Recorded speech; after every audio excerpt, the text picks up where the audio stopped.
Hey, David.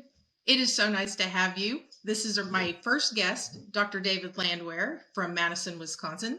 How are you doing today? Kim, I'm doing great. Thanks for having me. I'm excited to be here. Always great talking to you. It's a little bit of a new and different format for us to converse. I know. Well, as you know, one of my very favorite things to do is sit around and have drinks with people and pick their brain and talk to them. I love to chit chat with fascinating people and just find out as much as I can about them. So this is pretty natural for me. Um, what is not natural for me is that I have asked you to pick the beverage of your choice, and you really shocked me. I was expecting that we would be having some alcoholic beverage, to be quite honest, but instead we are having a double espresso this morning. So do you have your drink? I do have my morning espresso right here in front of me. Perfect. I have one, and I don't really have an official espresso cup because I've never had espresso really before. So Blake had these in the cocktail cabinet and said that he thinks that's what they're for. So anyway, Well, I we're think the nice we're thing is winging it today. you can drink coffee out of any receptacle, right? They all work. Exactly, exactly. He just wanted it. He is very much about appearances and having the right glass for the right thing. So Got it. anyway, that's as close as I could get. So hopefully that works. So my understanding is you normally don't have espresso in the mornings necessarily. You finish your day from work with an espresso, That is, double espresso. yeah, Is that that's correct? absolutely true. So we're talking on a Friday. It's a non-patient care day for me, so that may translate into a few espressos throughout the day. But my normal work day, I hold off on any caffeine until the end of the day. And when I finish my last patient, I go in and drop a pod, hit the button, and ready to have my espresso. It's sort of my end of the day reward trigger of my day. That part of my day is behind, and now it's left to my, the rest of my life kind of stuff. My evening, my time, my family time, not my work time. Although that leads into work time because Endo never sleeps. It's a 24/7 And commitment. hashtag Endo never sleeps. I Yeah. feel like that's been something that we've had for a long time. So I'm curious though, most people start their day with the coffee to help them get through the day. You're ending your day with that. Are you not affected by caffeine, or is it just a little boost at the end of your day that you need? It's just a little boost at the end of the day. I would drink it all day long, like I do some Fridays and Saturdays and Sundays. Um, but yeah, it's just something I hold off on. It just is. It's like it's a little end of the day reward. Do your best all day long, and at the end of the day, you're gonna get to kill some caffeine, which is yeah. It's just how I do it. There's no There's no rhyme or there's no reason way. to. Yeah, Okay. I it's was just just curious if it did just something great. for you, if it was just a way you like to relax, which most people, I don't think, at least me, I need it in the mornings to wake up. I am not a morning person, you know this. Um, Yeah. and so I drink a lot of coffee, but I'm sure too, steadiness of the hands and things needed for patient care, maybe caffeine isn't the best for that. So I never thought about it. Yeah, and every I drink tea throughout the day, which does have a little bit of caffeine. So I'm not completely decaffeinated until the end of the day. Um, but it's like a little after work boost. Well, there you go. So hey, we're starting at 9:30 in the morning this time, but cheers to Cheers. you. And here goes my first double espresso. It's bitter. It is a little bitter. I do like coffee, and I do like drink coffee pretty much black, but yeah, that's a lot of bang in one little drink. So like everything in life, it's some of these better things. It's an acquired taste. it is. I like it. That's good. Let's see how I do on it. I'm Blake might get more than he can handle for the rest of the day, so we might be very energetic, which will be good. So I was thinking about it. I was trying to remember how long you and I have known each other. I know we first met, we had lunch together at the AAE meeting in San Antonio, Texas. So was that That's right. 20, 2009 2011. or 2000? Oh, was it a 11. 2011? Okay. So Mhm. 2011, we met. And so this is our 10-year anniversary, I guess, of knowing each other coming up at this year's Yeah. AAE. I think that Yeah. requires celebration. So, Absolutely. um, when we met, I don't want to speak for you, so I'm going to let you dive into it a little bit, but I think you were trying to find something in life and wanted to give back to the specialty and just weren't sure how. And I think that's what started the beginning of a beautiful relationship and a lifelong friendship with us. Tell me a little bit about that time in your life. Yeah, I think that's an absolutely fair and accurate assessment of where I was at in my career. So that's 2011. I finished residency in 99, so out about 12 years, and just feeling a little bit stale with the monotony and repetitive nature of doing the same thing every day, all day, and nothing else.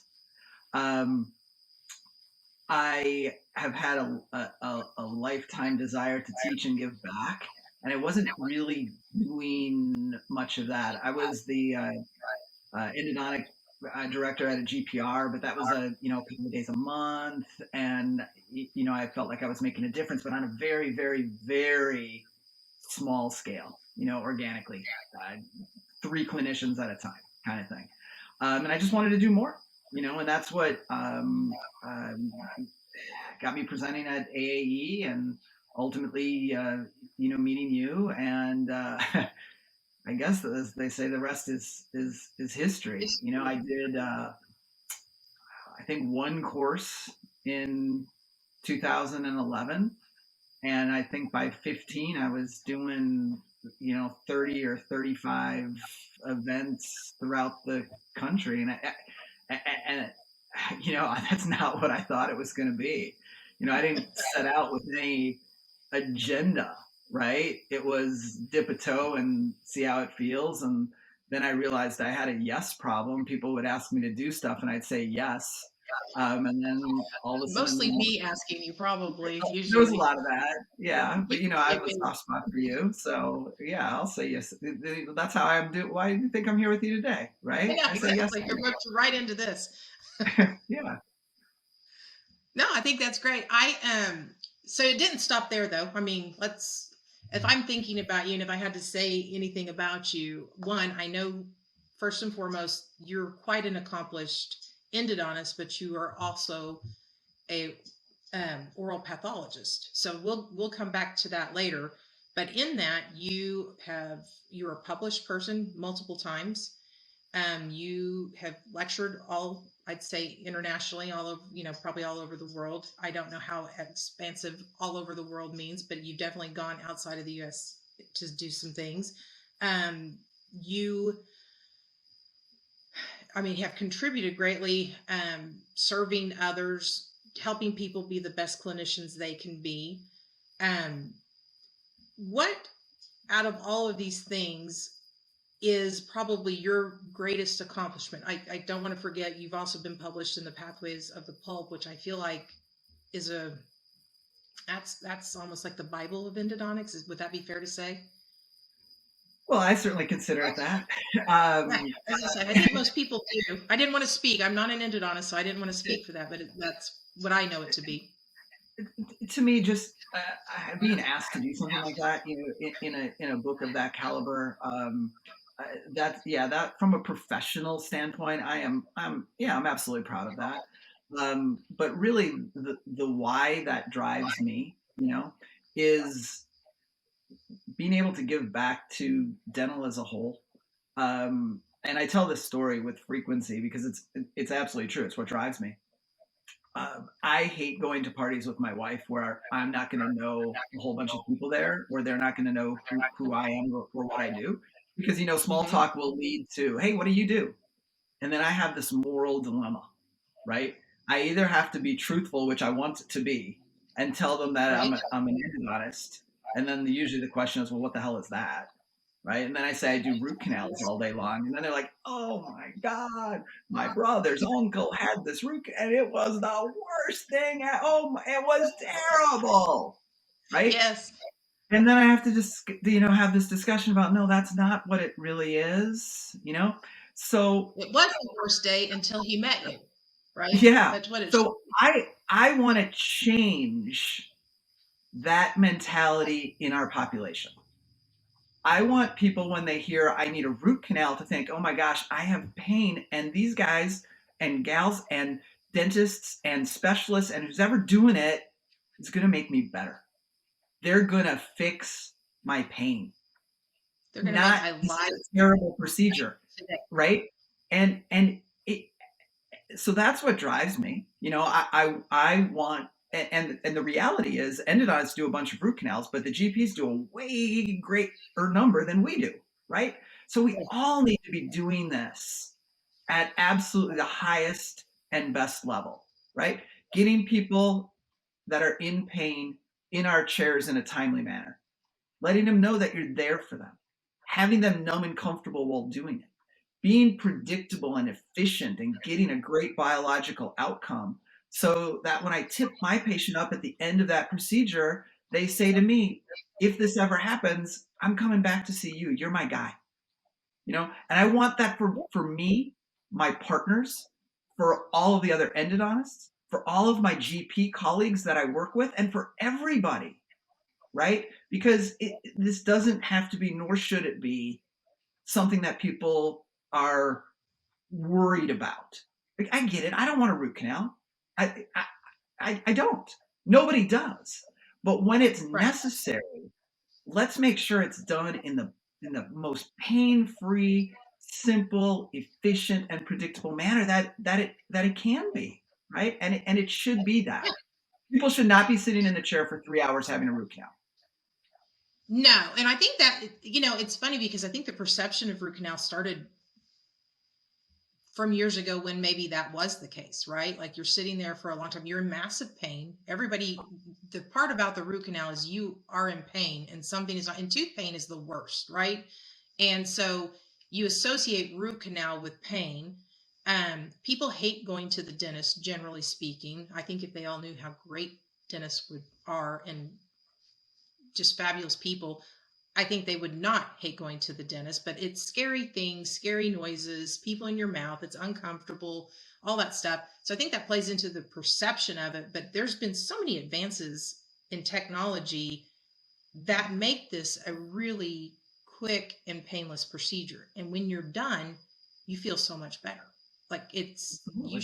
they should be loving endodontist or anybody doing the root canal procedure because you get them out of pain. So, Exactly. um, It's a it, historical stigma, and it's the complete opposite of what reality is, right? The yes, perception is that yeah, the root canal causes the pain. The reality is the root canal is relieving the pain. right, Now, right. historically, that may not have been the case, right? But that's a different animal, and we need to turn the page on that history, get rid of that stigma, and move forward from here. And that's really why I do what I do. Which is fascinating. So, I mean, again, it's endodontics is one of the most selfless, service oriented patient care. I think that's why I love you guys so much. I mean, you are so giving of yourselves, and I can't even imagine operating in such a small space all day long, every day, looking down this tiny hole, and something that's so small can have such a big impact on your life. And so, anyway, that is something that I think people, maybe when they're starting their practice, maybe they do, but I'd like to hear your input on this. When they're starting out of coming out of school, do they know how bad the perception is around root canal therapy and how patients feel? I mean, do they know this? I think they do. I think I did. It doesn't take long when you walk into the room and you haven't met a patient before. And that's the other, that's an interesting thing about what we do as specialists, right? A lot of patients the great majority of patients that we meet, we're meeting them for the first time. We're meeting them under Mm-hmm. bad circumstances for the first time. So I think we all become sort of recreational psychologists as well. We need to figure out who that person is and how we're most going to connect with them almost immediately. I think we've all experienced the event of walking into the room and hey, hi, I'm David Landwehr. It's nice to meet you, and tears, or they'll say, I hate the dentist. Nothing against you, man. I hate the dentist. Like, okay, Yeah. thanks for saying that. I appreciate your honesty. It's fair. It lets me know where we're at and where we're going, right? Um, so it doesn't take long, and it doesn't take many of those experiences to recognize and understand. Yeah, It's a it's thing. going to take some psychology to get this done. And and doing what we do, as you said, we're working in very small spaces. And my mantra as I'm doing this, it's every canal every time, right? I want to find every canal. I want to get down. I want to treat every canal every time. It's one of the things I say when I walk in the door. I hit the code in the morning. I walk in the door and I say every canal every time. That's what I want. But it's also got to be a great experience for the patients. So yeah, I think we all know how hard it is, both physically to find these spaces, but also how mentally and emotionally draining it can be. I mean, I didn't know them personally, but I know of two endodontists that walked out of their office one day and never ever went back. They had Wow. crossed the line in the sand, and that was it. Done. Just could not take it anymore because it is hard. And I appreciate, because this is what I do all day, right? I appreciate Yeah. the mental and physical challenges that go into doing this at the highest level. And that's what I strive for. I'm not telling you I do. It's always my goal. Well, and I can't even imagine walking into my office every day, first person I see, or multiple, or every patient I see sitting down and, or person I see sitting down in a chair going, I hate you.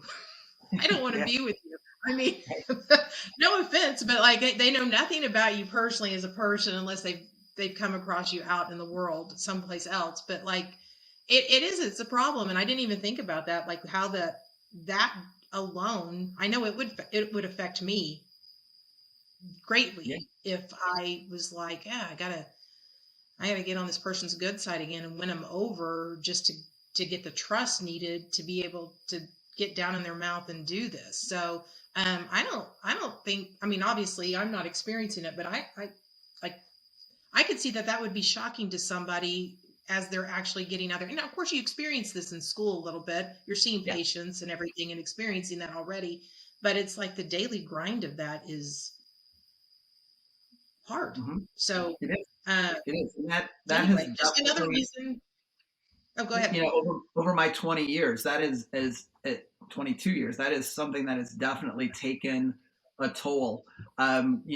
So many of my colleagues, we are, as you know, Endo never sleeps, right? It's 24/7. And I have this core group of endodontic friends and colleagues and my partners, and we're all just striving to do the absolute best we can do. And that it's a very challenging and hard thing to do. And I'm not sure I appreciated how much of a mental grind it would have on me over all of these years. You say that though, but yet you still, I mean, I know you're passionate about this. You're passionate about a lot of different things in life. But you're still passionate about this. So something, I mean, that's an interesting balance to have is something that you love so much and care about so much and want to be successful to the extent that I know you personally, your ethic and your what you put into it behind it is rigorous in and of itself. But yet and it's hard to show up every day, but yet you love it. That's interesting to me. I do love it. But I will say that at or about the time that we met, there's this sort of transition that was taking place for me. I think a lot of us, because we care so much, we define our self-worth based on our last case or our last handful of cases. Like, I didn't get a great outcome. It was impossible anatomy, but I don't even give myself credit for that. I didn't get a great outcome, so I'm a bad human being. And I know plenty of other people in the endodontic community that had defined their self-worth based on their clinical success. It, and not even considering the fact that sometimes the biology is impossible to deal with, you know? And so getting Right. away from that mindset of I am an endodontist and I'm only as good as my outcomes to I'm an endodontist. I'm going to do my absolute best for every patient with the understanding that it is really hard and that we're not always going to see the healing that we're looking for. There are variables that are way out of our control. I think that's really the only reason why I can now have the passion and drive that I do 22 years into this. I think I would have been the guy walking away at 15 years had I not come to that realization for myself. Well, let's talk about that for a second. And I am, how do I want to frame this? You all, so somebody who's so outcome driven and wants, to your point before, you had that mentality of I'm just going to do the best I can for every day for my patient, and that's going to be good enough for me. If you're outcomes driven, like you all may or may not ever know the outcome of your patient. Am I saying that properly? I mean, like sometimes follow up and follow through, you may not see healing fully for 2 years or more, correct? So that's dangerous in and of itself to me, to have that outcomes based directly correlated to the success of who you are. Yeah, and that's what. Yeah, I agree, and that's why you have to separate those outcomes, some of those biological outcomes, from how we look at this. We'll get surrogate outcomes sooner than that, right? Patient was in pain, patient's no longer in pain, right? Right. We might get that immediately or within a day or two. From a radiographic perspective and looking at long-term healing, you're absolutely right. Patients tend to find us on recall when things aren't going exactly as they want them to go. When everything is great, they tend to not want to come back for regular recall. So sometimes it is hard to assess these outcomes. So some of that's out of our control about whether or not people come back, want to come back, don't come back, whatever.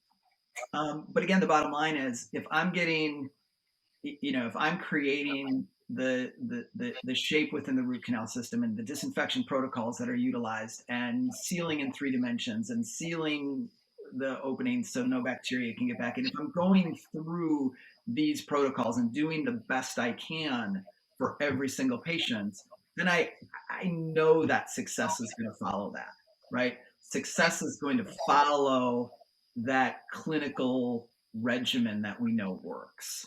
Because that's the bottom line, right? Endodontics works. Yes, very well. Very well. So I'm going to shift gears a little bit. I want to talk to you a little bit about, you have your oral pathology specialty degree. You have your endodontic specialty degree. Which came first? I was an oral pathologist before an endodontist, but I was always an amateur endodontist. So let's talk about that a little bit, because I don't think I've ever asked you in all of our years in our conversations. I don't think I've ever asked you, how did the oral pathologist, what started that first?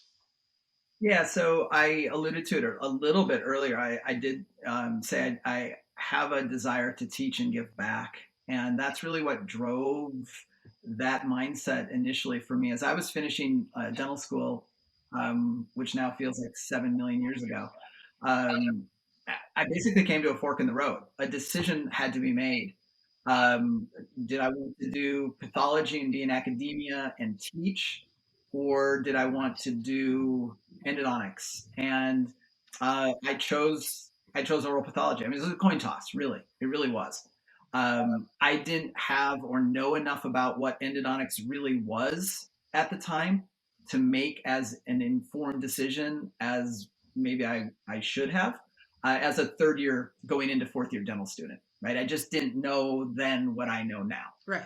And what I learned very quickly is that academia, and that's why I have so much respect for everybody in academics, is a really, really difficult way to make a living. All you have to be willing to do is work twice as hard for half as much money. And as a guy that's just inherently lazy, that just didn't fly. I would not say that about you, by the way, but I hear. Yeah, well, I get to say that about me. So I was I was accepted into the pathology program, and I had an incredible amount of gratitude to my program director and the people that were. I was at the Ohio State University, and um, there's one person per year in that program, and so we all, if someone doesn't fulfill their obligation, it really puts a monkey wrench into the system. So I had incredible gratitude that they took me. I fulfilled my requirement there. I enjoyed my time there very much, and it's given me a diagnostic skill set that very few people have or will ever have. So it really has given me an opportunity as I see things in the dental world. It's really expanded my point of view. But very shortly into that, about a year into that, I realized, yeah, I just am not cut out for academia. And then I knew, okay, I'm going to dovetail this into something else. I didn't know it was going to be endodontics at the time. I hoped it would. Mm-hmm. I didn't think, and I hope Jerry Glickman was my program director at Michigan, and I hope he doesn't take offense if he would ever hear this. I didn't think anybody was going to take me into an endodontics program, right? I was just worried that, hey, I'm not going to get in somewhere. So the fact that Jerry overlooked and forgot about a whole bunch of other things that maybe much better accomplishments that other people had. I did get into that program straight away, and the stuff that I got at Michigan was amazing. The faculty there was incredible. We had folks coming in on Fridays, private practice clinicians, endodontists, and that's where you really get into it and learn so much. So yeah, I loved my time there. So it was, yeah, oral pathology straight into endodontics. So I was never a actual general dentist, and that might be one of the regrets I have, that I never did that, because when it comes to some of the stuff that we do, just having a little bit better restorative sense might help me. But we can all learn and get better. To say, if I know you, you probably still continue to try to improve on that every day, since you didn't have the background that you liked anyway. So, um, and I doubt seriously Jerry Glickman would hold anything against you, because Well, I hope not. he's a pretty solid guy. So if you're someone that I would say yes to for anything, he 100% is. I mean, I have so much gratitude to so many people have helped me along the way, and there is nothing I wouldn't do for him, because he brought me in. I'm I he's it's like an endodontic family, and he was one that said, yeah, you're our guy, and I have an incredible amount of loyalty to him for that. I have a feeling there's a lot of people out there that feel that way about him. I actually owe him a lot of gratitude for the success of different things throughout my career and my past life at Dentsply. He always he was always what I would call an independent thinker, and would work with us and help us frame things up, for always putting patient care first. So he's a great guy, and I agree with your sentiments there. So I'm Yeah, curious. Oh, go ahead. yeah. No, Okay. I was let's going move to on. say, I'm curious. So you go from oral pathology straight into endo, and what did Anne say? For those of you who don't know, Anne Landwehr is a wonderful person, and she's patient as can be, and she's married to David. So I I think that implies that I'm a hard person to be married to, and that's probably true. So I think that's I fair. would gather that Um, she probably have a thing or two to say about that.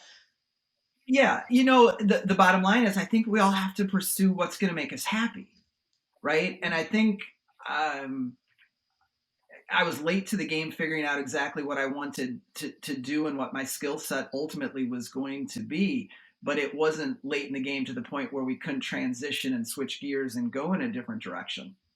Um, I think a lot of people get into something and they get far enough into it and they feel trapped. Mm-hmm. Hey, I can't change. I have educational debt, or I have rent, and I get the reality of living your day-to-day life and existence. But to her credit, and maybe a little bit to mine as well. I think we both realized, hey, this wasn't going to be a long-term happy outcome. So before it gets out of hand, let's transition and do something else. Yeah. So, I don't think she was super pumped about it. Don't get me wrong, right? Um, I went to dental school to be an oral surgeon. And I got there and I realized I didn't really have the oral surgeon's mentality. And I'm not going to go into what that is because I don't want to offend my surgeon colleagues. Um, but then I realized, hey, I don't want to do 4 years of residency post dental school. So I ended up doing 5, right? Clearly. And not by plan, and it's just how it worked out. And yeah, none of us were too psyched or happy about it. Well, but to your point, though, I think it's positioned you and giving you a different perspective that many people have benefited from, because you can, I mean, especially with things like cone beam that are out, that didn't exist back then but exist now. It can be pretty scary. Like, what if you don't recognize some of the pathology that's on there, and what's your responsibility? And you're able to help a lot of your colleagues with that. So Yeah, it's been a yeah. game changer, So probably. obviously, I have some selection bias. People send me cases because they know I've seen weird and wild stuff. But the number of lymphomas and salivary gland things and odontogenic cysts and tumors that I've seen in my endodontic practice, I can't imagine that my colleagues have seen this amount of pathology. So it gives me that skill set to comfortably recognize normal from abnormal and then do something about it, which is so critical to get the best possible outcome, especially when it is significant disease like a lymphoma or other malignancy. Yeah, I mean, I You know, know if there was and ever, those are just gut wrenching for me, though. yeah, Those are the people that I never will forget. I would say so. Different than what I was going to say before. I've seen you obviously not talk about patients or anything, but I've seen the turmoil when you run into that it's caused you personally. Um, Yeah, I feel like that, talking about the emotional toil that your practice takes on you, that is another one that I have seen. Like, it physically shakes you a little bit. When you've talked about, I've been in lectures and things when you're talking about oral pathology. So yeah, it does, because a lot of these teaching examples that I show and use to educate are people that are no longer with us, unfortunately. And that is, I carry that with me. It is devastating. I people have, I can't imagine, oncologists and God forbid pediatric oncologists to give news, right? Nobody sits you down in a room and teaches you how to tell someone they have cancer or some other malignancy, and that they're, we can do this for you, but your prognosis is X, Y, or Z. yeah. And when you get results, biopsy results, and you're not seeing that patient back for 4 or 5 days to give them the news, so you're walking around for a week knowing, and I just didn't have the mindset or the mentality to be able to do it. That part of that job wore on me to too great of an extent. I can't even imagine. I mean, on the other side of that, you could look at what a blessing you are to people, because a lot of times, if I remember from some of your lectures, they don't even know they're not even aware. And if they didn't happen to come in to see you, they would have never known. So, um, maybe you've given some people, Yeah, bad disease doesn't always announce itself, right? It can be silent, found randomly, and people will be completely floored by it because they have no expectation that anything's even going on. but you've given them something that they can then start coping with, and maybe change the destination of their, whether it's their last days on earth, and you've helped them live those to the fullest, or you've changed the path of their existence on this earth. So, and Yeah, hopefully early diagnosis, recognition, and moving them in the right direction to get appropriate treatments and hopefully the absolute best possible outcomes. right? That's what we all want. Once again, a endodontic superhero out there saving lives through endodontics, so, and oral Yeah, health, I should you say. know, I'll get the question every now and again from a resident here or there, a participant in a course. Hey, how do you tell people that they have a cracked tooth? Like, isn't that hard to do, or that a tooth needs to come out? Isn't that hard to do? And I always just in the back of my mind just kind of chuckle like, yeah, no. Perspective. I've had to tell people I've had to give so much bad news that telling someone that they're going to lose a tooth or they have a cracked tooth and it's going to need to come out, I don't like it. Trust me, I hate Right. that too. But it's very doable relative to some of the other things that I've been tasked with throughout my So career. how do you get good at telling people the bad news? I mean, like you said, that's not a course that you go take. Delivering bad news to your patients 101. I mean, Yeah, you don't get good at it. don't. You don't. There's no good there, right? You just do it. Um, I, the one thing I think of is them, right? How would I want this news to be delivered? And I, just try to be as a compassionate person as I can be. The good news is, so many of these pathologies are rare, and I don't have to do that so often, right? That would have, it's a far less focus of my clinical practice. Maybe, probably once or twice a year currently. So not with great That's frequency. good. Well, so I think too, what's good is you are a person who's out there constantly educating and teaching. And for anybody that's listening to this podcast, you're definitely a person to reach out to if they do come across something in their practice that they're not recognizing and they're not sure of what it is. Knowing you, your heart is big and you are a teacher at heart, so you would encourage people to reach out and get help.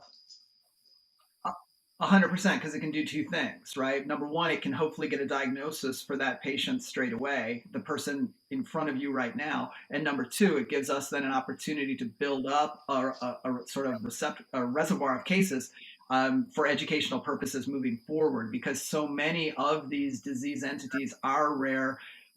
So many times, I mean, many clinicians will go through their career and not see any of these things. And how lucky, right? And that's great. But when you do, right, it's imperative to recognize this is something that's abnormal.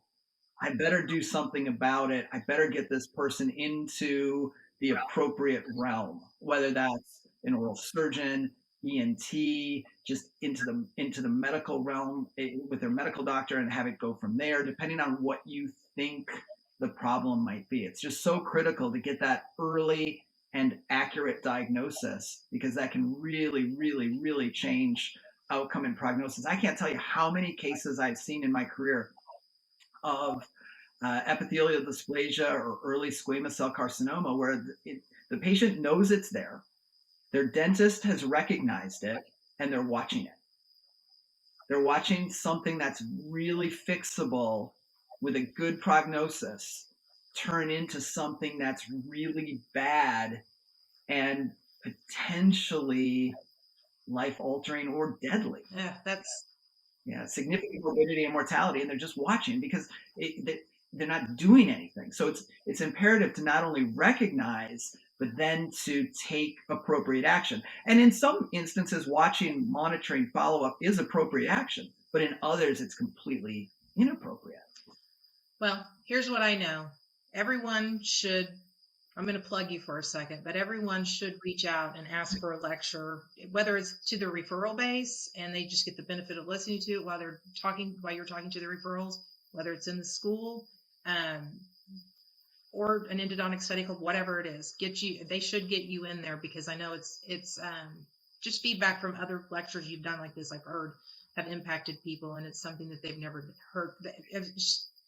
It's changed the way they look at things when they're diagnosing things. So anyway, so that's for you. Yeah, we all get sort of this mindset of I'm an endodontist, everything is an endodontic problem, or I'm a dentist, everything is a tooth problem, because it most often is, right? when you're walking through Central Park and you hear clip clop, it's a Right. horse, right? It's not going to be a zebra. But unfortunately, in biology, every now and again, there's a zebra that's thrown at us, and that's why it's so critical in that moment to recognize the horse versus the zebra and do the appropriate things. And it's really, really difficult because we don't have a ton of experience doing it, right? We all have experience, and that can be years and years and years of clinical experience. But we might see one of these pathologies, but once or twice in a career, or maybe never, right? And then knowing what to do becomes a difficult thing. Well, thank you for what you do with that, and I think that obviously there was a reason that you did that first, and then moved on to endodontics. So we were all glad that you're here for that reason. But I also want to just talk about that. There's more to you than endo and your background, and in oral health, we should say. You, as I mentioned before, you're married to Anne. You guys have a beautiful daughter, Emily, who's a swimmer at the University of Butler right now, third year, correct? She just Second year. second year, Just okay, finished the second year, second year second swimming. year of swimming. Sophomore. Okay, and she just competed in the state. Tell me what she competed in. Big East Mid East championships. Championships. How did she do? Big East Big conference. East. Sorry, Big East Championship. So, how did she do? How did the team do? She did great. She, of course, I may have a little bias. Maybe that's kind of. um, so of course, I thought she did great. They had a good season as a team. They had a lot of really good swims. She's close to some lifetime bests. So it's been really a great experience for her to manage time, to figure out what it's like as a college student, an athlete, um, and there's no way I could have done that at that age. There's no way I had enough time management skills or dedication to be able to thread those needles. And she just seems to do it Well, she had seamlessly. good parents, and that probably has a lot to do with it. And Yeah, I think that's all her mom actually. But well, thanks for that. maybe, but she's a great girl though. So I'm looking forward to continuing to watch her success there. Speaking of swimming, she is not the only athlete in the family. You have many passions, many passions. One I know is pizza and cooking pizza and doing all the right things around pizza. Cars. I know you love cars and all things, Formula One and all that. And you're a big influence in my stepson's life because of the connections we have through that. So we thank you for that. And then you are an athlete yourself, and what I would deem a crazy athlete. Like you do things like go run 50 miles, or it's extreme conditions, and you train hard. I want to talk a little bit about that. Yeah. I know So you've won, or you've competed in triathlons. You do swimming for charity, all kinds of stuff. So let's get into that a little yeah, yeah. So I think it's important. I did say Endo never sleeps, right? It's a 24/7 thing. But around that, I think it's so important from a mindset standpoint to have other things that you're passionate about. And if those passions can push you forward and elevate you as a human, and they have a side effect of pushing you forward and elevating you as a clinician as well, and then there's great synergy there, right? Everything just gets better. So for me, we talked about the double shot at the end of the day. That's like my trigger. That's my mindset. That's my clinical day is done, and now I get to do my day and whatever that looks like. Whatever I'm sort of into at that moment in time, and it's dynamic, right? So you're absolutely right. So I've done some Ironman triathlons, and I've done some longer swims and some 50-mile run and stuff like that. Um, so to have a release to just forget about all of that clinic stuff and all of that other stuff that's in our heads all day long, and just find some time for me. And that it doesn't have to be crazy stuff, right? It can be reading a book, it can be listening to music, it can be literally sitting in a quiet room and just finding your breath and meditating, right? Anything to just sort of change and get ready for that next clinical day. Yeah, so that's something that has been and continues to be super important to me. And the reason is doing endo is physically hard, right? And this has really hit home for me recently. My one of my business partners, my one of my endodontic brothers, who I love for life. He's been out of work for the last couple of months with a nerve injury in his neck, and he's recently had a surgical repair of this. So it, it's just so important to be able to take care of yourself mentally, physically, so that we're up to the challenges of doing what we need to do every day clinically. And just to lead a really full life, right? Just to be, I someday I might be a grandpa and I'm going to want to chase these kids around, and have that sort of long-term mindset of, hey, this is how I want to live my life. 100%. So let's get into that. I'd love to ask you more questions about like the training you do and all that, but I have a feeling the reason we're talking today really is to get into this long game mindset. And one, I want this is something as you're speaking, you can tell you're passionate about. And what let's first start by defining what is long game mindset? What do you mean by that? Yeah, there's the I think there's the sprinters mentality and there's the marathoners mentality.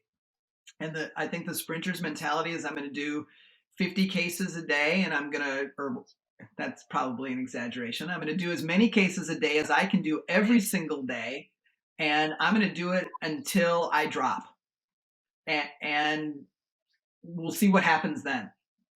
And then there's I'm going to do, a manageable number of cases. I'm going to try to strike some work-life balance. I'm going to take care of my mental needs, my physical needs, my family's needs. I'm going to be there for them when they need me to be there, and really try to have that. How do I want to live? How do I want to feel when I'm 60? When I'm 70, when I'm 80. And of course, none of us are promised any of Right. this, right? But by doing these things and really trying to take care of these things on a daily basis, I think that increases our likelihood of being healthy, comfortable, functional at 60, 70, 80, right? So that's really the mindset that I've tried to create for myself, and it's hard, right? It's hard because I say yes, and I will burn the candle at both ends. But there are some things that as I've matured, maybe I rarely use that word about myself. Okay, but as I've matured, there's some things that are just non-negotiable, right? For me, one of those things is sleep. I on clinic days. I mean, I hate to tell. I'm not going to say what time it is because it's embarrassing how early it is. But I go to bed early and I sleep as late as I possibly can. Okay, I get as much sleep as I possibly can every single day. And like I said, I'm not going to say how much that is, but it's a lot. I am one of those who requires a lot of sleep as well. So you would probably not be embarrassed saying it to me. I bet I could actually beat you on that. But it is important, and it's extremely important. It's something I have three boys, and a stepson, so four boys total, five with my husband. I'm surrounded by men who like to not really sleep very much and are living their best lives, staying up, they game, they socialize, they do all the things. And I'm constantly preaching sleep matters, sleep is important. When did you start realizing how important sleep is? Yeah, so that's probably in the last 5-ish years. It was a New Year's resolution.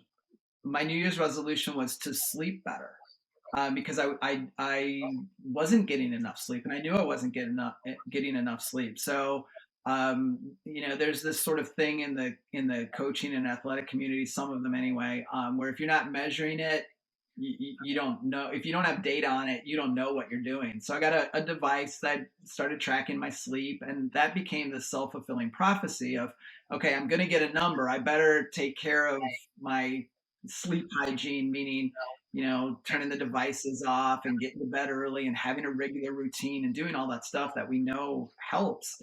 And lo and behold, I turned myself into a great sleeper. And I think it's a book called Why We Sleep, and I think the author was Matthew Walker.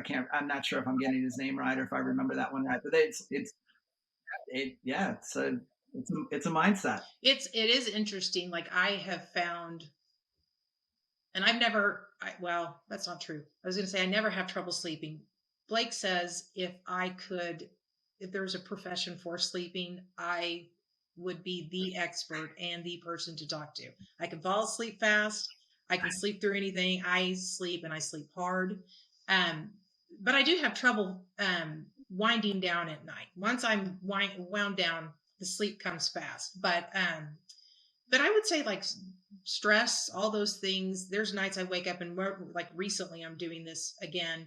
Um, I'm waking up having to panic about things that are on my to-do list. I'm worrying about kids, all the stuff that's going on at work, all the things, and it disrupts my sleep. I can tell the next day when that's happened, my performance is terrible, and I'm not even doing anything that's hard. I mean, I use a lot of brain power, but it's not like I'm having to perform physically or be around people and do things like that. So, it's interesting that you say that, because knowing and recognizing those things now, I prepare myself when I know I'm extremely stressed out.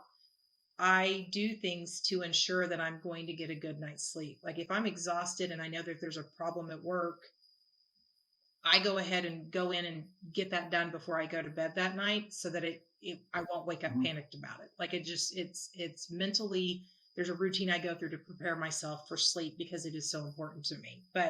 Um, but yeah, that's not something that I had when I was younger or starting my career or thinking about a long game. It's just something that now that I'm in it, I realize just how important it is. So what are some other things that you do? I mean, to me, I would gather most people when they start their careers, especially their endodontic careers, they are not thinking about, oh, when I'm 60, I still want to be doing this. What they're thinking about is, I want to get out of debt. I need to make as much money as I possibly Mhm. can, and I'm going to work as hard as I possibly can to do this. What like Yeah. what would you say to them today, if David Landwehr could go back and do it from the beginning? What would you do differently today than you did then?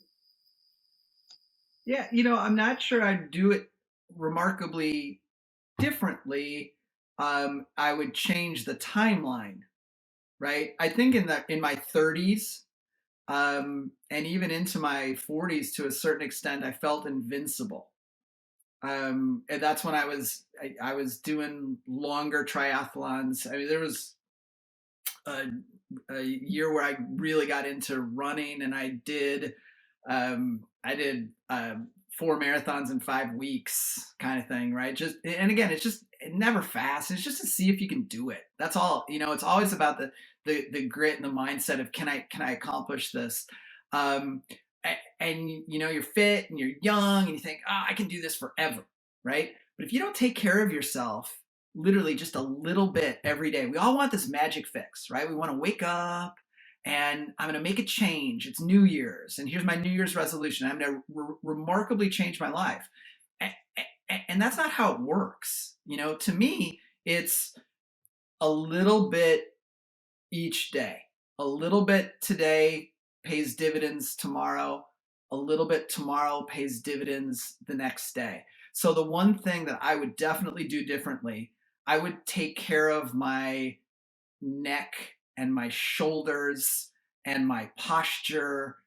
What has changed physically for me over these 20 years, when I was 30, every day just a little bit, so that when I get to be 45 or 50, I didn't have to think, oh yeah, my shoulders are a little bit stiff, I should start to think about doing something like that. But to just do a little bit of self-care and maintenance, on a literally a daily basis, right? Again, I didn't always have the long-term mindset I have now. I always had it to a certain degree, but not to the same extent. So what does that look like for you? If because I mean, it's funny. If somebody were to tell me that endodontics is extremely hard on your body, I would have I'd been like, what? I mean, you're sitting in a chair all day. Like what how hard can that actually be? Um, but it is very hard on your body, specifically your back, shoulders, and neck, right? So and I'm assuming that's just as anything, repetitive motion, holding yourself in a very awkward situation so that you can look through the microscope and see down the canal and work in this very cramped small space and do all those things. Um, but again, I don't know when you're third. I mean, even today, me going up some stairs. I mean, I'm 47, and I remember my mother saying, when you hit 40, life changes and things look very different, and you're going to start just groaning on things that you like. You'll wake up and you'll move and you'll groan to get out of bed.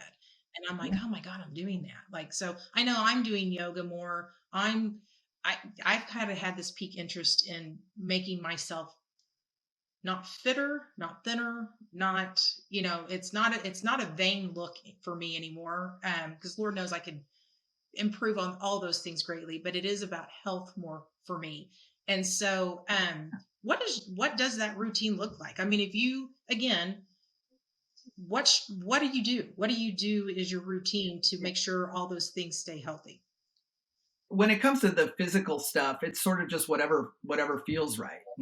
I'll get into it and then just be swimming a whole bunch, and then I'll stop swimming and I'll start riding the bike a whole bunch, whatever it is. So there's no real routine or regimen there, but the things that I do that are sort of non-negotiable. Again, this is the stuff that people think is extreme and crazy. 4 to 5 times a week, I sit in a sauna, 200 degrees for as long as I possibly can, to the point of this is very uncomfortable. And if I don't get out of this thing right now, I feel like I'm going to melt. And I go from there and take a very quick rinse into a cold tub. And I do mean cold. It's frozen, right? It's 35. Yeah, it's 35 or 36 degrees. It has ice floating on top of it. And I'll sit in there for 2 or 3 minutes and then back into the sauna to get cooking again. And then, back into the ice tub. And there's some of this back and forth. So that is, I get it, not everyone's cup of tea. But for me, when it comes to um, how I feel on the backside of that, and the mindset of what that does for me, like I physically cannot get out of the cold tub without being happy. I can't do it. It doesn't matter what kind of day I've had. It doesn't matter what's going on in my life. If I get in the tub, when I get in the tub and I get out, I'm happy. So And it lasts. is this a first thing in the morning thing you do, or is this a you end your day? When does this take place in your day? That's a great question. There's no rhyme or reason to it for me. So um, I wish I was a really regimented person and had these built-in things in my day, and I'm not. So on this Friday, I was, before we met, I swam for 45 minutes. I was in the sauna and I was in the cold tub. So I have that. That's why I'm happy I talking know to you, you are so right? happy. I probably need to get a cold cup. But So yeah, on weekends, it can be anytime throughout the day. My work days, it's after work. I come home and get in. I and this is where I have to express how lucky I am to be able to do what I do. I can turn the sauna on from my office on the nice. web, be home, and when I get home, it's hot. I get in and do this, and in literally 40 minutes, I have gone through 2 cycles of this, and my whole mindset and physiology have been transformed. So So you can tell I'm a true believer, you are, and I do get that it's not everyone's cup of tea. but I think your belief in this, and I mean, I hope you don't mind me sharing this. I haven't been there. My husband has. When he goes to do the Elkhart race Yeah. stuff with you guys, Yep. on his boys trip with his son, he did the sauna and the cold bath at your home. You've remodeled. Actually, you just built a brand new home where you've always lived. You've been in the same place, same location, but you just remodeled it, and your whole basement is built one around Dodgers, right? It's very That's true. it's don't you have some isn't some of the wood or something in there from it's something about you have or stadium seats something. What is it you have? Yeah, so I had them build in a basically to scale a replica of the Dodgers locker That's room. So I have a locker yes. with some Dodger memorabilia. But like 10 years ago, we were fortunate enough, it was a little longer than that actually, we were fortunate enough to acquire a good portion of the University of Wisconsin basketball floor. That's what the And wood that's was. Yes. yeah, that's that is the ceiling of my area in the basement, which includes the sauna and cold I tub. didn't realize that Anne got an area in the basement. Did she get an area? No, I guess when I say my area, that implies that someone else has some space, and No, now it's it's all all your mine. area. It's your area. Got it. Yeah, Okay, just clarifying. yeah, But I will say when Blake came home from there, we're putting a pool in right now, and he said we need to get a sauna and a cold tub, and we've started pricing them and yeah. looking at them. I was like, we are not. Why would we?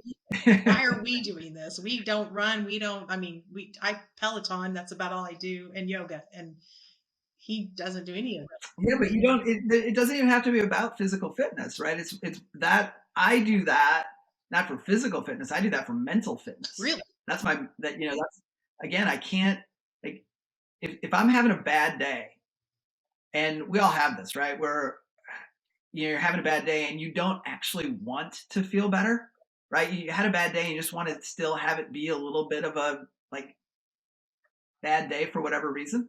I won't get in the cold tub because I know it will ruin my bad day. It will turn my bad day into a good day. You just again, it's one of those things you just got to do it to know what I'm talking Well, about. now I'm going to have to do it, and it sounds terrifying to me. Well, you've been invited all these times and you just never Well, come. I hate infringing on always a father son weekend. So Blake and I have committed I that we understand. are going. He's convinced that once I get there, we'll have a house on the lake, and that will be our retirement community, and we'll just be there for forever because it's his happy space, and then we would be neighbors, and that would make him even more happy. There's a couple that went for sale this week up the road. You should look. We should look. He would trust me. He would abandon all things and be like, "We're going. We're there." So he would love that, and then we can also have your home cooked pizza. So it would be great. But That's right. And we're 90 minutes from the yeah, racetrack. there it's all good. We have to go. It all happens.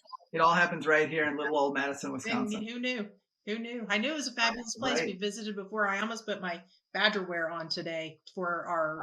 Oh, that would be I nice. know. So that's one of my favorite days we've spent together too. Is Yeah. going to the third quarter of the Badgers game. That's an inside story that everybody else can hear later. So let me see. Like, what else? So the ice bath, the sauna ice bath combo is critical. Is your double espresso before or after that? And this is all mental right now. This isn't physical elements. This is mental. Yeah. So there's a little bit of physical to it, but really it's all about mental. So day ends, we're taking that post-op radiograph. I have the espresso. I turn the sauna on. I drive home, and I'm ready to go.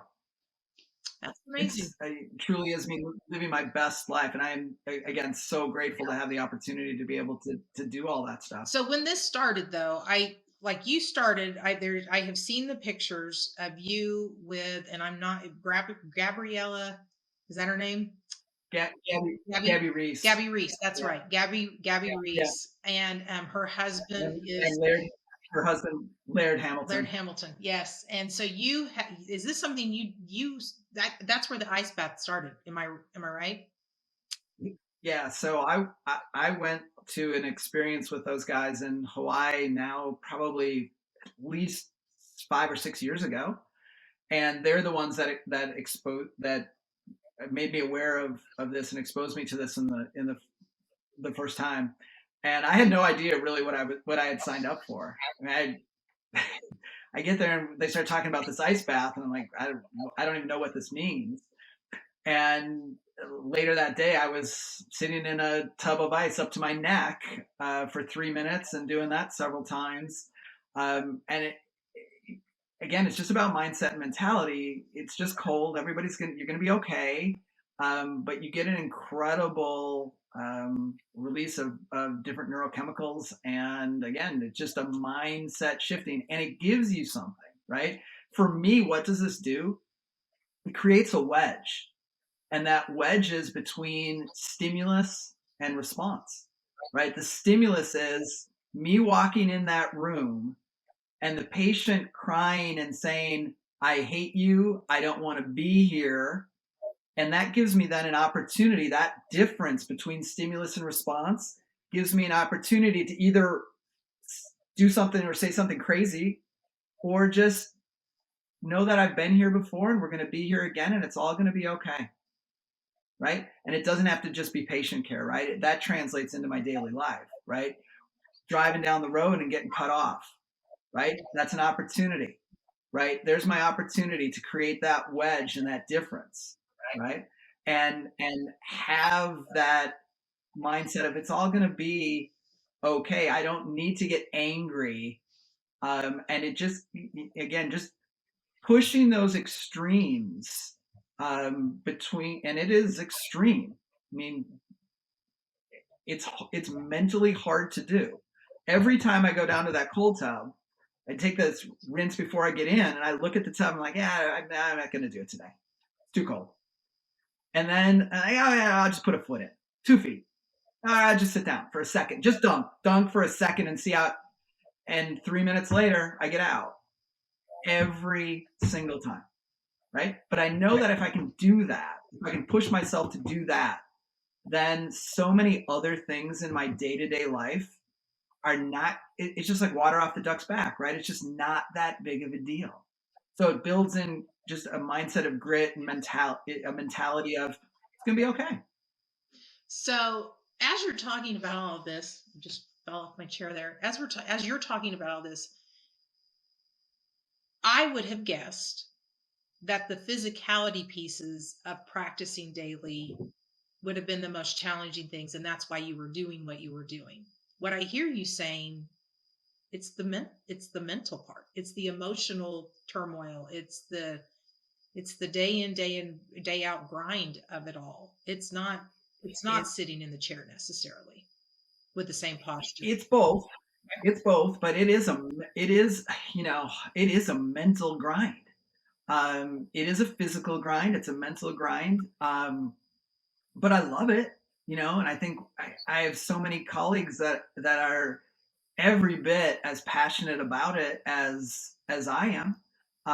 And that's something that I would encourage anyone, if you're a younger clinician, um, build a network of people around you, um, whether GPs or other specialists, whatever that is, because I am, as soon as another person walks in the room, I know I'm not the smartest person in the room, and I have so much to learn and glean from these colleagues and the people that I have been fortunate enough to encounter in my professional career, the people that I call my endodontic family. I am just incredibly lucky to have them. They all have such different skill sets and amazing bodies of knowledge and clinical abilities and all of these things that go into making us all better. And really, in so many respects, this is an opportunity for me to thank you because I have that, and so much of that is because of you and our relationship over the last decade. You know, it's funny. I remember Anne, your wife, the you met this core group of people at an event we were at, and it's an Yeah, event that I just happened to be in charge of hosting and putting together and things. And I mean, you guys are a special group. So the whole group of you are near and dear friends of mine, and I will echo your sentiment by just saying I'm grateful for the opportunity I had actually with Dentsply, who put me in this position to connect with people like you, um, who have become lifelong friends and who have mentored me and helped me have the career I've had. So right back at you, and I appreciate you. But what was interesting is she came up to me and she thanked me that night, and she goes, "He's found his people." And I think what you're talking yeah. about too is endodontists are typically, even if you have people around you, like your network is very small and you are on an island with just a few people around because everybody else is a competitor that's in your neighborhood or things. So it just by nature you're not reaching out and talking to anybody that's out of your immediate practice network. One of the things that you did, and I learned from you, Scott Doyle, Scott Hetz, Bill Nudera, Devakar Kinra, gosh, I mean, I could go on and on and Well, on, but it's that's my crew right there, right? Reed Pullen. Reed Pullen, yes. It's Yeah, amazing, amazing, amazing people, and hopefully they're all going to be on the podcast at some point in time, and we'll be able to talk about that, and maybe all of you at one time one day. I don't know if the world could handle that, but it was, you know, that the whole thing that Anne said to me, she goes, "He found his people, and his life is forever changed." And it was just that connection of like-minded people who are searching for the same thing. And to your point, that is part of the mental, you're not in it alone. You have a network of people, and maybe they're all across the country, who knows, but the importance of people that you can reach out to, commiserate with, brainstorm with, problem solve with, is important. yeah, and they get it immediately, right? I can tell my wife about my day. She gets it, but she doesn't really get it, Right. right? If I call Doyle or Hetz and I have a conversation with those, they get it. They know they probably lived it that day. And if they didn't live it that day, they probably lived it the day before or the day before that or will tomorrow, Right. right? Because we all share these similar experiences.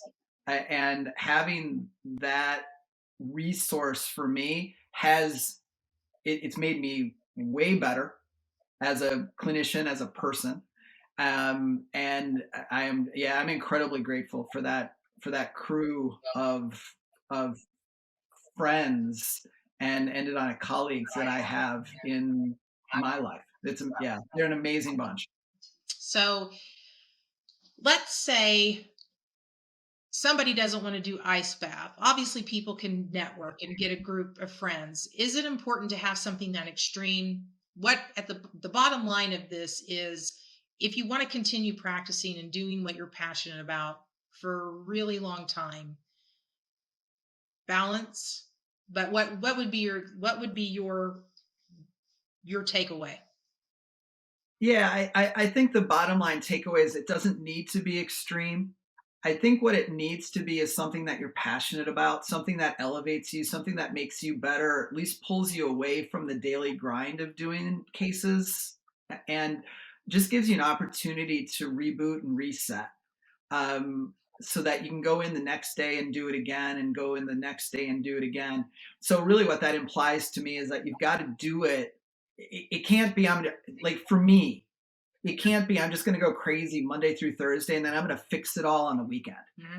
right? Whatever that looks like. To me, it's got to be, I need a reset after Monday so I can do Tuesday, and after Tuesday so I can do Wednesday. And it doesn't need to be this, nor could it be this major thing, but just something that I'm passionate about, that pulls me away. One of the things that it is for me is not thinking about tomorrow, just being present today. Meaning, I used to look at my schedule before I left the office to see what I was doing the next day. Just curious, what am I doing? Surgeries? What am I doing? What is it? And then I'd see a name, and it would be a name of someone that I've seen in the past, and I know they're an ultra difficult human being. And we all see these people, right? It Right. might be a slam dunk too, but they're just a difficult human. And it'd be like, those were the nights where I'd be up at 3 in the morning, just looking up at the ceiling, thinking, "Oh, I gotta do that tomorrow," right? So one thing I do is I stay present. I don't look at the schedule the next day, right? Super easy, That is you super know. easy. Um, And I yeah, bet and I just try to find. something that not a lot of Go ahead. people, I bet most people do look at the schedule for the next day before they leave, right? So they're Yeah, just creating anxiety maybe for probably themselves before they even get there. it did for me. Yeah, it did for me. It made me walk out of the office with a completely different mindset of I've got this tomorrow rather than I just finished a great day today, right? So let's go do something fun and have a great night and then come back and do it again tomorrow. And the bottom line is this is me, this is my story. And I don't think, I don't there's nothing special about me is the bottom line. Well, that's not true. And we all know that. But you don't like talking about yourself or recognizing yourself for things. So I'll let you get by with a pass on that one. So we won't dive in. But I think it's an interesting way to look at practice. I mean, I like I said, I just don't think a lot of people start their careers going. They literally started out going, I've got to make money. I'm going to work as hard as I possibly can. Um, I've got to do this for my family. I'm going to be here from 7 in the morning to 7 at night and grinding it through. And you could easily become resentful if you don't take time for yourself. And that's, I mean, like it seems so cliche, and it also seems like such an easy thing to do.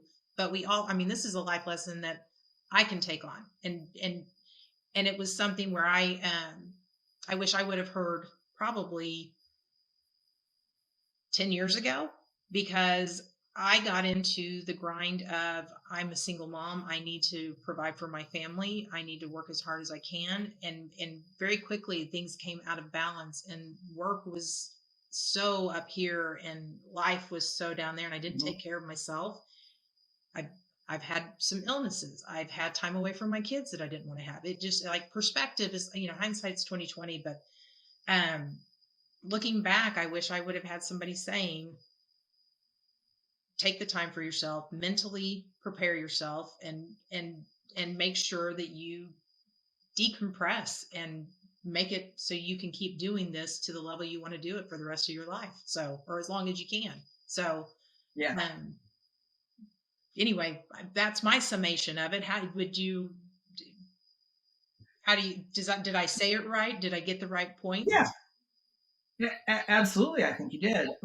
It's built on this. So my whole sort of mentality, it's a Japanese term. It's called kaizen, and it means a little step today translates into a little step tomorrow, and there are no big changes, right? There are no remarkable transformations, and it's a little bit each day and every day paying dividends every day, and when you do these little things every day, then you can actually with time do some amazing things, but it takes time, and for me, I love watching my daughter swim, and I'm always proud of her whenever she hits the water. But if she goes out and she just, she swims as hard as she can from the block until the wall and wins the race, that's amazing. It's great. Love it.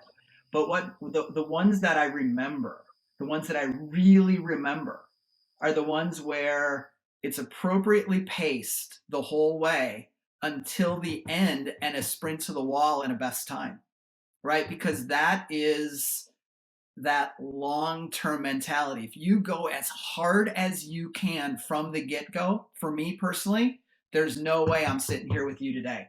I'm burnt out. I'm angry. I'm unhappy. I'm not doing this anymore. Right. Right. So having that long term, going to do a little bit each day, every day to try to get better, be a good human being, it has served me well. I love it. I'm a happy guy. Out of the cold tub. You're a happy guy out of the cold tub. We should all have a cold tub now. So you're going to be, I'm going to see you. You're going to be sponsoring cold tub sales soon. Something. Yeah. It's Right. interesting, but it is kind of a club. So I think that's great though, is just live life to enjoy it. It's especially even if you are making money, endodontists are never going to not make good money. You're going to have a good life. But what's the point of it if you Yes. can't enjoy Yeah. it? So it's about finding happiness around that, right? And having great experiences and great friends, and you know, doing the things that we're afforded the opportunity to do, and enjoying every moment of it, and being grateful and happy that we get those opportunities. I Yeah. love it. And I hope that people can listen to this and get out of it what's intended and it'll change their lives. So, and it's never too late to start, right? I mean, even if you have been practicing for 20 years, that mindset, just changing it now and doing the little things now will make a difference. Yeah. Uh, Absolutely. You know, if you don't start with that little step, you'll never get to that finish line that we all want to get to. It's amazing. I think it's good wisdom to have, as always. I always learn something from you every time we talk, so I greatly appreciate it. That's great. Um, I have kept you on here for a really long time, and I did not intend.